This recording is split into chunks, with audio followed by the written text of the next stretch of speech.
Another E3 has come and gone, and this one was probably the worst I've ever seen. If you don't know what E3 is, well, I think I explained it in detail in my Politics of E3 video. But the short version is, every year around this time, video game companies come together in LA to hold a giant convention called the Electronics Entertainment Expo, or E3 for short, where they show off what's coming down the pipe. Or at least that's what it was pre-coronavirus. Now a lot of it is just done online. But when there's not a pandemic on, members of the press, as well as YouTubers and streamers and anybody else who gets an invite, can attend to this convention and play demos of games, and sometimes even interview developers. For the rest of us who don't get to go to E3, it consists mainly of the press conferences. Now, a normal press conference in any other industry is really boring. It's meant for the press, after all. It's all about sales figures and projections and graphs that the Zoomer intern whipped up because they're the only one in the company who knows how to use a computer. But a gaming press conference, that's a whole different story. They're light shows with pumping music and giant screens, where everyone's favorite developers show up to discuss what their next project is. And if you're really unlucky, you might get an awful dance number, or a celebrity who knows nothing about video games on the stage. Yeah, you know, I don't need Elijah Wood woodenly delivering teleprompter lies about the new Xbox. You see what I did there? This was not always the case, though. At one point, gaming press conferences were just like their boring mainstream counterparts. That changed during E3 1995. Now, this was way back before the internet of today. Most of us were reading up on E3 through special issues of Nintendo Power, like I was. But thankfully, somebody with a camera in the crowd recorded the whole thing. After Sega had hyped up the release of their latest Saturn console with a price point of $399, Sony's press conference consisted of just this. $299.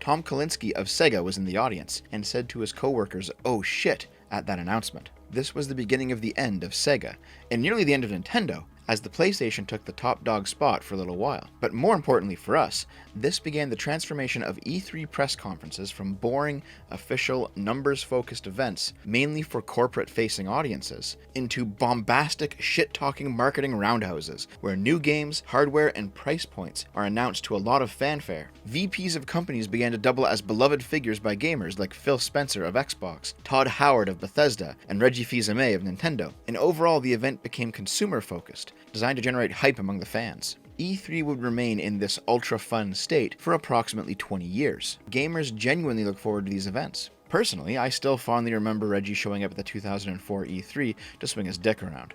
My name is Reggie. I'm about kicking ass, I'm about taking names, and we're about making games. We know that this is your third stop on the press tour over the last 24 hours. So let me draw a comparison. One of our competitors is a manufacturer in Japan who wants to capture every one of your entertainment dollars, transporting all your content between all your electronics devices on their memory sticks. We're not that company. And there's another company out there who doesn't care what you do as long as you do it on their operating system.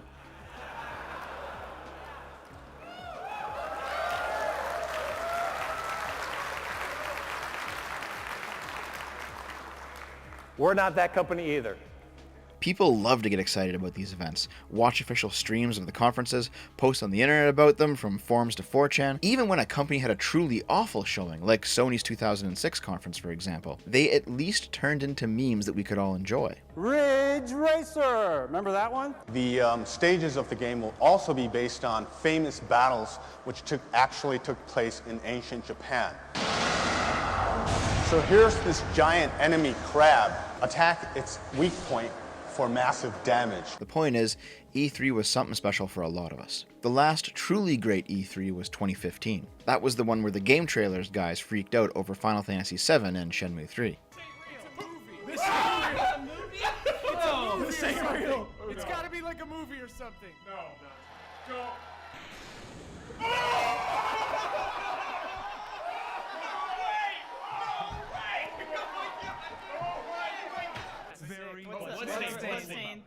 Dude, this is a crazy conference.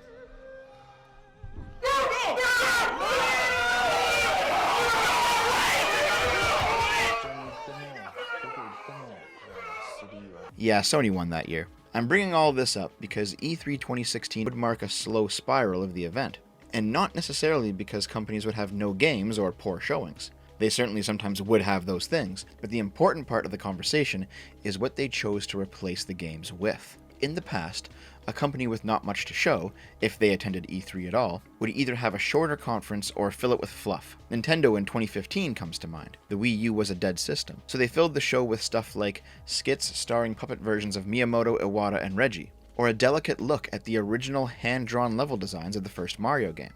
And you know, this stuff is interesting, but it's not new game announcements. Nowadays, instead of filling it with something that's interesting, they fill it with diversity. If you watched this year's E3 with me on my Twitch channel, you already know this, but E3 2021 was the worst E3 in the history of the event, with 2020 being the second worst, 2019 being the third worst, and so on. And diversity, woke BS is a big reason for it. Now, it's not the only reason. Another big part of it is the shift away to mini-events streamed throughout the year. Nintendo began the trend in 2013, with their Nintendo Direct events happening multiple times per year, sometimes even once every 2 months. Sony followed suit with the State of Play, Microsoft with Inside Xbox, and now even smaller developers are doing them. In the past, game devs had basically 2 opportunities to get eyeballs on their new projects, E3 in June and the Tokyo Game Show in September. There were some smaller ones like GDC or whatever, but these were the ones that really mattered. But hey, nowadays, Nintendo has a YouTube channel with 8 million subs. They can stream their announcements whenever they want. The convenience of the internet means there's no longer any need to save up announcements for one giant event. At the same time, Iwata's declining health during this period also likely made the idea of digital-only events a lot more appealing, likely kickstarting this trend. And of course, coronavirus certainly ramped it up. With more and more small online events, the big ones like E3 either had to shrink in size, like Nintendo going from several hours to approximately 45 minutes a pop, or padded out with something. And nowadays, that something is generally wokeness. The 2 biggest culprits are E3 2020's Games for Change virtual convention and E3 2021's Take-Two interactive presentation. In 2020, the activist group Games for Change held a virtual convention, meaning you go to their website and click various auditoriums, which were a series of streams all being broadcast at the same time. And the whole thing was woke pandering BS about the toxicity of gamers, how hard it was for a minority in the games industry, you know the drill. Anita Sarkeesian was even there, and I got banned from her chat asking why she hasn't paid her employees. There's good memories. In 2021, Take-Two Interactive booked a slot on E3's official stream. Take-Two being a video game company, we all thought they had games to announce, but instead we were treated to an hour-long Zoom call about diversity and inclusion, where again, the talking heads from various activist groups talked about the toxicity of gamers, how hard it was for a minority in the games industry, and etc, etc. At least with Games for Change, it already sounded like something stupid from the get-go, but Take-Two is a video game company. Where are the fucking games? Like, okay. Square Enix's presentation this year sucked balls. They spent 20 minutes on Marvel games I didn't give a shit about, 10 minutes on Life is Strange, 5 minutes on mobile garbage, and 5 minutes on games that actually interested me. But at least it was all games. I might not personally like Marvel games, but somebody out there does. And that person was watching that entirely too long demonstration of Guardians of the Galaxy jizzing their pants the whole time. Good for them. I can at least appreciate that they showed games even if I didn't like them. But Take-Two showed nothing. They lectured to their audiences about diversity and inclusion. Like, even if you were to take the politics out of it, like let's say you were actually pro-woke bullshit for some reason. Is this the moment where you want to see it? Maybe you're some pink-haired soy boy who really likes Take-Two's games. Maybe you want to see news in the new Red Dead Redemption, or Grand Theft Auto, or BioShock or something. And you tune in and end up watching this. Even if your politics align with these people, you're still going to be disappointed, because they're talking all politics and no games. This year's E3 had a lot of flubs. Xbox and Nintendo were the only ones who actually showed off games that gamers wanted to see. Square Enix gave us a great meme in the form of chaos. We must kill chaos. My quest is to kill chaos. Chaos will die. I can't fucking stand chaos. He pisses me off. Chaos won't escape. Chaos killed my wife and fucked my dog. Ubisoft presented Gay Dancers for Diversity. The PC gaming show filled more airtime with a stupid robot plotline involving the e-celeb hosts than actual game reveals. Capcom desperately tried to revive a failing Street Fighter esports scene. Bandai Namco literally forgot to tell people that their event had ended. Okay, we'll fight. Okay, well, we've done it before. Hold on, shut up for a minute. I'll be little brother. Was that it? Outdated. Now we're apparently watching Play for All? I'm very confused. Okay, that was supposed to have started 7 minutes ago. Okay. Which What I are was you like, doing? wow, this is Okay, definitely you're still an watching upgrade these from high cucks. What are you doing over at IGN? We played before performance. You're still watching IGN is these Greg Miller, cucks. so that's why. What are you doing? You're You're still watching these cucks. Or at least there are always players who are going to. What did we get piped into? Hey, Dimitri, what have you found? Wait, was that it? Wait. Thank you, Red Eyes Black Dragon. I appreciate the That's membership. it. Good card. Thank you for Wait. showing. Wait, Dimitri. did it end without us realizing? I'm streaming too. Hold on. Wait, no. Is this the end of it already? I'm streaming Thank too, you again, Red Eyes Black and Dragon. Thank you. that was Hello. it, bro. Hey, Def. Holy shit. It ended. Shoot to it. That was it. Okay. Victor Vegas, thank you for the sub. I didn't realize it ended. Okay, this is officially the worst E3 ever. But at least they all involved video games on some level. These all contributed to E3 being shit, but nothing like Take-Two broadcasting an HR meeting. Let's say you're a normie watching E3. Well, okay, normies don't watch E3, but games are becoming a bit more mainstream. Let's say you're interested in E3, but you don't have time to seek out all the OG conference feeds like I do. Let's say you just want to turn it on the background while you work or whatever. Well, you're in luck. The official E3 YouTube channel streamed all day for 4 days. When the conferences actually happened, they would cut away to high-quality feeds of them, but they filled in the in-between time with absolute garbage. Get lectured at by the likes of Anita Sarkeesian, OK Boomer Girl, Ego Raptor, and Drag Queen Story Hour. Remember 2019's Soy Wars Kid? Act like it's so nonchalant. You're making a Star Wars game. I mean, I think from go ahead, clap. Now I'm gonna stop you. Keep it going. They're making a Star Wars game. Please clap. Watch him responsibly socially distanced from everybody else, sitting on the most uncomfortable chairs imaginable. Listen in on Latinx or BIPOC folk describe their video game struggles. Time when you're playing like a custom character creator in a game, the character will be black but have very European focused features, so it looks like the character's in blackface, and it's not a nice experience for you to have when you're playing the game. I was literally playing a game yesterday where I created my own character and I literally just disengaged because I was like, I don't like this character. She doesn't really represent me, and she looks weird, and the hair is weird, and it just feels off. And that's a game that's recently just come out.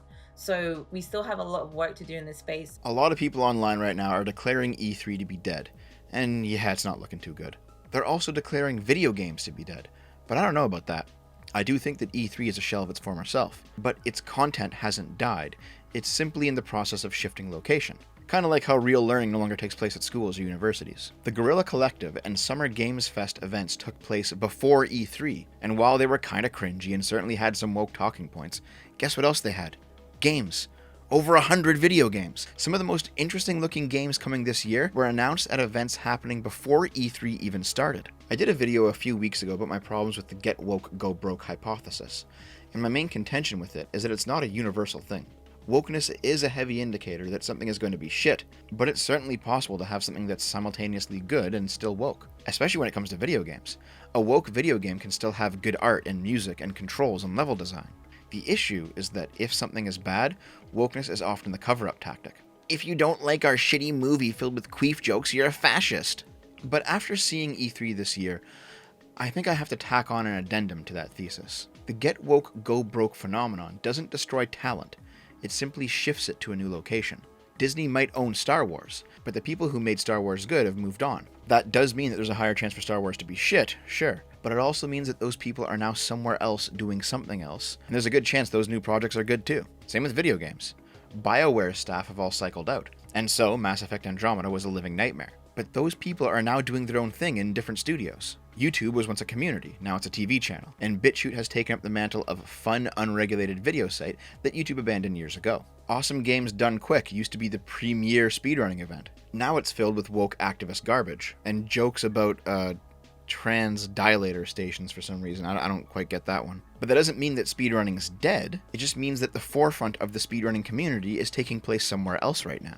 And the same goes for E3. E3 was once a fun event, but nowadays it's like the zombie Simpsons. That doesn't mean that quality itself has been destroyed. The magic that made E3 what it was will resurface in some form somewhere else down the line. Good games are still being made. They're just not being made in the same place. Nannying progs will always attempt to take over communities others have built, but they will never actually be on the advancing edge themselves, creating that new Wild West, where real innovation is happening, where real fun is being had. That's us, and that process is already underway. So if you ever despair at this commonly held notion that leftists are taking over everything, I gotta remind you, it's always been this way. The ideal has always been a shifting, moving target. Human structures built to capture that ideal always end up decaying as it moves on, and you just gotta start looking for the good stuff again. It's out there. Believe me. Anyway, E3 still sucks. I'm going to continue hate watching it until it dies, because I personally love a good train wreck. But there are real games that came out of E3 for sure. I'm going to stream a bunch of demos on Twitch shortly after this video drops, so hit up twitch.tv/GameBoomers if you're watching this on release. And if you're not, hit it up anyway, because I stream there almost every night. I'll see you there. Alright, that about does it for me. I'll see you later. I love you.